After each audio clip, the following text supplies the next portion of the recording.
আসসালামু আলাইকুম প্রিয় নবম শ্রেণীর শিক্ষার্থী, আশা করি তোমরা সকলে ভালো আছো। গত টিউটোরিয়ালে আমি ডিজিটাল প্রযুক্তির তৃতীয় অধ্যায়ের সেশন 6 দেখিয়েছিলাম। আজ আমরা সেশন 7 শুরু করব। সেশন 7 এ লেখা আছে ওয়েবসাইটের স্বচ্ছতা ও জবাবদিহিতা নিশ্চিতে বিভিন্ন গুগল সেবা যুক্ত করা। এখানে কাজ 4 এ আছে গুগলের বিভিন্ন সার্ভিস ওয়েবসাইটে যুক্ত করা। টেমপ্লেটটির ডান পাশে ইনসার্ট অপশন থেকে আমাদের স্কুলের মানচিত্রের অবস্থান নির্দিষ্ট করে গুগল ম্যাপ হোম পেজে ইনসার্ট করব। আবার একইভাবে ইনসার্ট অপশন থেকে স্কুলের একটি ইউটিউব চ্যানেল সংযুক্ত করব। যদি চ্যানেল না থাকে তাহলে একটি ইউটিউব চ্যানেল ওপেন করে আমরা হোম পেজে ইনসার্ট করব। উদাহরণস্বরূপ বইয়ের প্রদত্ত স্ক্রিনশটগুলো আনন্দ লক হাই স্কুল এর গুগল ম্যাপ ও ইউটিউব চ্যানেল যুক্ত করা হয়েছে। এবং 5 নম্বর কাজে বলা হয়েছে শিক্ষকদের এবং শিক্ষার্থীদের অভিভাবকদের তালিকা যুক্ত করা। সেটি কিভাবে করতে হবে? আবার টেমপ্লেটটি ডান পাশের ইনসার্ট অপশনে থেকে গুগল শিট অথবা গুগল ডক্স ফাইল প্রস্তুতকৃত শিক্ষকদের এবং শিক্ষার্থী ও অভিভাবকদের নাম ও অন্যান্য গুরুত্বপূর্ণ তথ্যের তালিকা হোম পেজে যুক্ত করব। এর জন্য আমরা আগে গুগল সাইটটিতে সাইন ইন করার সময় ব্যবহৃত জিমেইল অ্যাকাউন্ট দিয়ে গুগল শিট অথবা গুগল ডক্স শিক্ষকদের ও শিক্ষার্থী অভিভাবকদের নাম ও গুরুত্বপূর্ণ তথ্য প্রস্তুত করে নেব। তার মানে একটি ফাইল তৈরি করে নিতে হবে, সেই ফাইলগুলো আমরা এখানে আপলোড করব। উদাহরণস্বরূপ বইয়ের প্রদত্ত স্ক্রিনশটে দেখা যাচ্ছে গুগল শিট প্রস্তুতকৃত শিক্ষকদের এবং শিক্ষার্থী ও অভিভাবকদের নাম ও অন্যান্য গুরুত্বপূর্ণ তথ্যের তালিকা হোম পেজে যুক্ত করা হয়েছে। এভাবে আমরা ডান পাশে ইনস্টল বাটনতে সোশ্যাল লিঙ্কগুলো একের পর কিন্তু এগুলো আমরা যুক্ত করতে পারি। সোশ্যাল মিডিয়ার অ্যাকাউন্ট যদি না থাকে তাহলে অ্যাকাউন্ট একটি খুলে নিব। সেটির ওয়েব অ্যাড্রেস লিঙ্ক এখানে পেজে কিন্তু যুক্ত করা যায়। উদাহরণস্বরূপ এখানে কিন্তু একটি যে দেওয়া আছে শিক্ষকদের ও শিক্ষার্থী অভিভাবকদের তালিকা আপলোডের স্ক্রিনশট। এরপর 6 নাম্বার কি ক্লাস রুটিন এবং নির্দিষ্ট অনুষ্ঠানের একটি ছবি আপলোড। ক্লাস রুটিনও কিন্তু এখানে আপলোড করা যাবে। ক্লাস নামের টেমপ্লেটটির দ্বিতীয় পেজে নাম হচ্ছে শিডিউল। এই পেজটিতে আমরা বিদ্যালয়ের নবম শ্রেণীর একটি ক্লাস রুটিন আপলোড করব। এজন্য আমরা টেমপ্লেটটির ডান পাশে ইনসার্ট অপশনে এর ইমেজ ক্লিক করে কম্পিউটারে ইমেজ ফরম্যাটে সংরক্ষিত নবম শ্রেণীর যে ক্লাস রুটিন আছে সেই ক্লাস রুটিনটি এখানে আমরা অ্যাড করতে পারবো। এরপর ক্লাসের ডান পাশের টেমপ্লেটটি তৃতীয় পেজটির নাম নিউজ লেটার। সাধারণত প্রতি মাসে ঘটা বিভিন্ন অনুষ্ঠান ও আয়োজনের ছবি ইনসার্ট করার মাধ্যমে এই নিউজ লেটারটি সাজাতে বলা হয়েছে। প্রথমে নিউজ লেটারের টেক্সট বক্সটিতে একটি মাসের এবং বছরের নাম। এরপর আমরা আমাদের বিদ্যালয়ের 1 মাসে ঘটে যাওয়া বিভিন্ন আয়োজনের ছবি গুগল সাইটস থেকে সাইন ইন করার সময় ব্যবহৃত জিমেইল অ্যাকাউন্ট ব্যবহার করা হয়েছিল সেটি গুগল ড্রাইভের ফোল্ডারে আপলোড করি। তারপর নিউজলেটার পেজটিতে ড্রাইভ আইকন ক্লিক করে সংযুক্ত ছবি এরপর আপলোডকৃত ছবিগুলো এখানে দেখা যাবে। এটি কিন্তু দেখা আছে। আচ্ছা, আমরা এই কাজটুকু আগে দেখি। তো দেখো গত টিউটোরিয়ালে আমি যে অংশটুকু দেখাইছিলাম সেই অংশটুকু কিন্তু এই পর্যন্ত আছে। তো আজকে আমাদের প্রথম কাজটি আমরা পড়েছিলাম গুগলে বিভিন্ন কি করা সার্ভিস ওয়েবসাইটে যুক্ত করা। এই কারণে টেমপ্লেটের ডান পাশের যে ইনসার্ট অপশন আছে এই যে ইনসার্ট অপশনে কিন্তু ক্লিক করা আছে। এখান থেকে আমাদের স্কুলের মানচিত্র অবস্থান নির্দিষ্ট করে গুগল ম্যাপে হোম পেজে ইনসার্ট করব।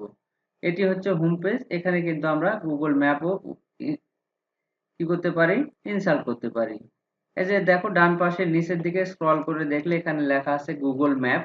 এখানে যদি ক্লিক করি তাহলে এখানে একটি গুগল ম্যাপ দেখা যাবে, যে ম্যাপে আমাদের স্কুলের লোকেশনটি কোথায় আছে সেটি বের করে কিন্তু এটা ইনসার্ট করা যাবে। দেখো তোমরা এই যে ম্যাপ দেখতে পাচ্ছ, এই ম্যাপ থেকে কিন্তু তোমাদের এরিয়া সিলেক্ট করে এটিকে সিলেক্ট করতে হবে। তো সেই জন্য কি করব, আমরা এই যে সিলেক্টে ক্লিক করেছি, সিলেক্টে ক্লিক করার পর এই ম্যাপের এরিয়াটুকু সিলেক্ট করে দিতে হবে, দিয়ে এখান থেকে কিন্তু এটা ইনসার্ট করা যাবে। দেখো সিলেক্ট করার পর আমি যখন এরিয়া সিলেক্ট করে সিলেক্টে ক্লিক করছি তখন কিন্তু ওই অংশটুকু সে নিয়ে নিয়েছে।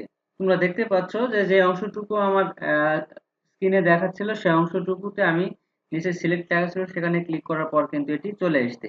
এরপর যে আমরা আরো দেখলাম এখানে সোশ্যাল লিঙ্ক, এই যে এখানে ক্লিক করলে সোশ্যাল লিঙ্ক আসবে। ইউটিউবের লিঙ্ক চাইলে এখানে ক্লিক করলে ইউটিউবের লিঙ্ক দিতে পারবো।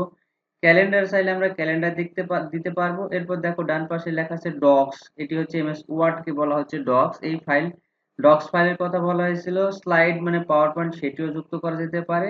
এরপর দেওয়া আছে শিট, শিটের কথা বলা হয়েছিল। এই শিট থেকে কিন্তু আমরা রুটিনটাও দিতে পারি শিট থেকে, অথবা শিট থেকে ছাত্রছাত্রী শিক্ষকদের যে তালিকার কথা বলা হয়েছে, অভিভাবকের তালিকার কথা বলা হয়েছে, সেই তালিকাও কিন্তু এই শিটের মাধ্যমে দেওয়া যেতে পারে। আবার ক্লাস রুটিনও কিন্তু শিটে তৈরি করে এখানে দেওয়া যেতে পারে, বা ক্লাস রুটিনটা ছবি আকারেও কিন্তু আমরা আপলোড করতে পারি। দেখো যখন শিটে ক্লিক করছি আমার এখানে অনেক ধরনের শিট তৈরি করা আছে।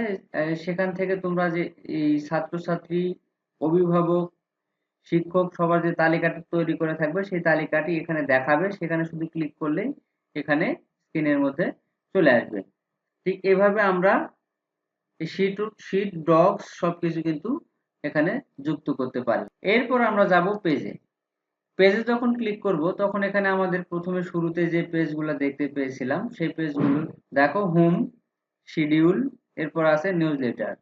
তো এখানে আমি যদি শিডিউলে ক্লিক করি তো দেখো এখানে সরাসরি কিন্তু এই হোম পেজ থেকে শিডিউলে চলে আসছে। শিডিউল থেকে এখানে ছবি অ্যাড করা যাবে, ক্যালেন্ডার অ্যাড করা যাবে। এখান থেকে তুমি কোনো কিছু যদি শিডিউল করে রাখো যে কবে কি হবে, পরীক্ষা হবে বা কবে ছুটি থাকবে, এই শিডিউল গুলো কিন্তু এখান থেকে করা যাবে। এখানে ছবিগুলো, যে এখানে ছবিতে ক্লিক করলে আগের মতো করে আমরা আপলোড করতে পারি। এরপর দেখো নিচে লেখা আছে নিউজ লেটার। তো নিউজ লেটার এখানে ক্লিক করলে নিউজ লেটারে তুমি যা কিছু রাখতে চাও সেটি কিন্তু এখানে রাখতে পারো। যেমন সারা বছরের বা মাসের ঘটে যাওয়া ঘটনাগুলোর ছবি বা কোনো বর্ণনা, এই সবগুলো কিন্তু এখানে থাকবে বা রাখতে পারো। এছাড়াও বিদ্যালয়ের ভর্তি সম্পর্কিত যে তথ্যগুলো বা অনলাইনে ভর্তি নেওয়া যায় সেখানে একটা পেজ খুলে অনলাইনে ভর্তির ব্যবস্থা করা যাবে। তো পেজ কিভাবে খোলা যাবে দেখো, এখানে এই হোম ডান পাশে হোম শিডিউল নিউজ লেটারের নিচে যে প্লাস আইকন আছে, প্লাস আইকন ক্লিক করলে কিন্তু নতুন আরেকটি পেজ তৈরি হয়ে যাবে। এই পেজটি তুমি কি জন্য তৈরি করবা সেটা কিন্তু এখানে দেখা যাবে। প্লাস লেখা আছে, এখানে নিউ পেজ লেখা আছে, এখানে ক্লিক করলে কিন্তু আরেকটি নতুন পেজ তৈরি হয়ে যাবে। এরপর দেখো পেজের ডান পাশে আছে কি থিম। থিমে ক্লিক করে আমরা যে থিমটি আছে এই থিমগুলো কিন্তু পরিবর্তন করতে পারি। দেখো এখানে থিমে ক্লিক করার পর অনেক ধরনের থিম চলে আসছে, নিচে স্ক্রল করলে আরো দেখতে পাবো। এগুলো কিন্তু আমরা যে নিউজ লেটার যেমন মাঝখানে লেখা আছে এটি যদি উপরে নিতে চাই সেটি করতে পারবো, যে এই যে তারপর নিচে আছে ডিপ্লয়েড এর মধ্যে চতুর্দিকে কালো বর্ডার থাকবে, এটি করলে করতে পারি, ভিশনের মতো করতে পারি। এটা বিভিন্ন ধরনের যে স্টাইল আছে সেই স্টাইল গুলো কিন্তু আমরা এখান থেকে চেঞ্জ করতে পারি, এবং ফন্ট স্টাইলও কিন্তু এখান থেকে চেঞ্জ করা যায়। এরপর দেখো তোমাদের বইয়ে এরপরে যে বিষয়গুলো আছে সবকিছু যখন ঠিকঠাক থাকবে এরপরে বলা হয়েছে 7 নাম্বার কাজে ওয়েবসাইটটি পাবলিশ করা। তো পাবলিশ করার জন্য কি করতে হবে, এই যে এই সাইটটি প্রথমে দেখো ডান পাশে উপরে যে তোমার জিমেইল এর লোগো থাকবে, এই লোগোর বাম পাশে দেখো লেখা আছে পাবলিশ। এই পাবলিশ অপশনটিতে কি করতে হবে, ক্লিক করতে হবে। ক্লিক করলে তোমাদের ওয়েবসাইটটি পাবলিশ হয়ে যাবে এবং এখান থেকে একটি লিংক জেনারেট করবা। যে লিংকটি তুমি যাকে দিবা সে যদি ওই লিংক লিখে ক্লিক করে তাহলে তোমাদের এই ওয়েবসাইটটি কিন্তু সেই ব্যক্তিগুলো দেখতে পারবে।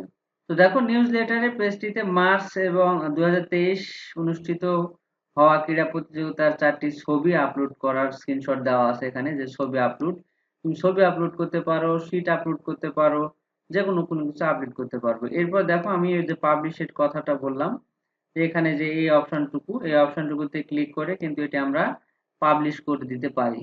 এবং এখানে পাবলিশ করার জন্য দেখো এখানে শেয়ারের কিন্তু লিঙ্কও নিতে পারি। ওই অপশনগুলো দিবে তাহলে আমরা ডান করে দিলে এটি পাবলিশ হয়ে যাবে। এরপরে যে বিষয়গুলো আছে দেখো, পাবলিশ করার পর এরকম আমরা কিন্তু একটা ঠিকানা পাবো, অ্যাড্রেস বার পাবো। এই অ্যাড্রেসটি যে কেউ লিখে যদি সার্চ করে অনলাইনে তাহলে আমাদের এই পেজটি কিন্তু চলে আসবে, যে পেজটি আমরা তৈরি করলাম। এরপর দেখো এখানে পাবলিশ হবার পূর্বে বিভিন্ন অপশন সম্বলিত একটি স্ক্রিনশট। পাবলিশ হওয়ার পূর্বে যখন আমরা পাবলিশে ক্লিক করব তখন এরকম কি আসবে, এরকম একটি পপআপ আসবে। এখান থেকে আমরা যে টিক চিহ্ন দিয়ে দিব, এখানে দিয়ে এখানে পাবলিশে ক্লিক করব। এই পাবলিশে ক্লিক করলে এটি পাবলিশ হয়ে যাবে, তার একটা স্ক্রিনশট দেওয়া আছে। এরপর দেওয়া আছে পাবলিশ হওয়ার পর নোটিফিকেশন সম্বলিত একটি স্ক্রিনশট।